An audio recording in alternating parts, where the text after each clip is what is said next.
क्रांती news, आवाज सर्वसामान्यांचा। दलित असल्याचे समजताच महिला पदाधिकाऱ्याला हॉटेलमध्ये रूम नाकारली। ॲट्रॉसिटीचा गुन्हा दाखल अकोला।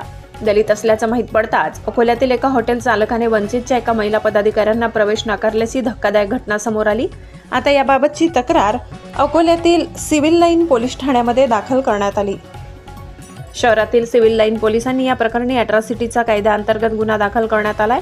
दरम्यान मिळालेल्या माहितीनुसार शुक्रवारी अकोल्यामध्ये धम्मचक्र प्रवर्तन दिनानिमित्त वंचित बहुजन आघाडीचे सर्वेसर्वा प्रकाश आंबेडकर यांची जाहीर सभा आयोजित करण्यात आली होती।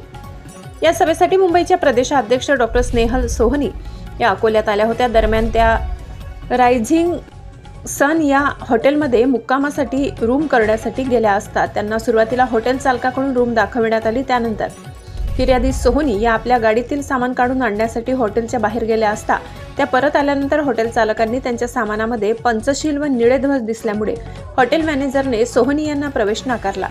त्यांना प्रवेश नाकारण्याचे वेगळे कारण देण्यात आले असले तरी या प्रकरणी स्नेहल सोहनी यांनी हॉटेल चालकावर गंभीर आरोप करत तक्रार दाखल केली। या प्रकरणी आता सिव्हिल लाईन पोलीस ठाण्यामध्ये हॉटेलच्या मॅनेजर विरोधात गुन्हा दाखल करण्यात आलाय। दरम्यान आरोपीला सध्या अटक करण्यात आली नसली तरी पोलीस आता सखोल तपास करीत आहेत। महाराष्ट्र क्रांती न्यूजसाठी प्रतिनिधी इम्रान खान, अकोला।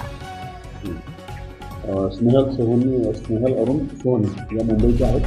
त्या वंचित बहुजन आघाडीच्या मुंबईच्या महिला जिल्हाध्यक्ष आहेत आणि कायदेशीर सल्लागार सुद्धा त्या आहेत।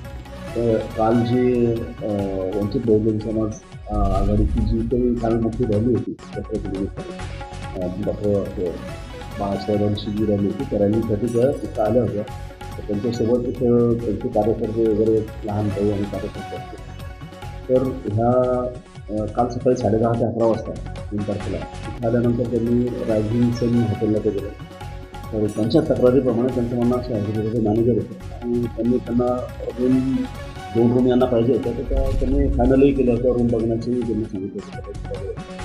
पण तक्रारदार यांच्या म्हणण्याप्रमाणे जेव्हा मॅनेजर बाहेर आले जेव्हा सामान आणायला गेले तिकडे गाड्यामधून आणि बाहेर आले तर त्यावेळेस त्यांना तिथे अशोक चक्राचा झेंडा आणि तिथे ते पंचशीलचा झेंडा वगैरे हे सगळं ते दिसल्यानंतर त्यांनी आत आल्यानंतर परत यांना सांगितलं की आमच्या इकडे रूम खाली नाही आणि आम्ही तुम्हाला देऊ शकत नाही, तुमची एक महिला आणि 5 मुलं सोबत आहेत। तर असं काहीतरी कारण सांगून त्यांनी आणि रूम अवेलेबल नाही त्यांच्याकडे असं सांगून त्यांनी रूम देण्याचं त्यांना नाकारलं।